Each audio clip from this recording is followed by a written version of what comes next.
Ассалаумағалейкум достар, сіздермен бірге Мико. Достар, мен видео түсірмеуге көп болды, 5 ай болып қалды, шамамен 6 ай ма. Достар, енді мен күнде түсіріп тұратын боламын. Достар, жақсы жаңалық бар. Мен банда құрдым. Мұнда 3 адам бар. Оны қазір көрсететін боламын. Ссылкалар описаниеде болады. Тобымыздың атын қазақ банда деп қоятын боламыз. Қазір оларды көрсететін боламын. Достар, мұны Орик Геймс дейтін біздің топта бар. Ол стримдер түсіреді, ойын стрим, жақсы ойындар түсіреді. Тағы да бір адам бар. Міне достар, Ақбар қызы, челлендж, тағы басқа ойындар түсіреді. Clash of Clans, басқа тағы да. Достар, біз тағы да бір адам болу керек. Қазір көрсетем оны.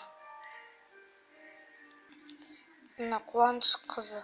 Қысқасын айтқанда стрим, тағы бактар түсіреді. Осы төртеуміз банда құрдық уже. Енді видео күтіңіздер. Достар, осымен видео аяқталды. Сау болыңыздар.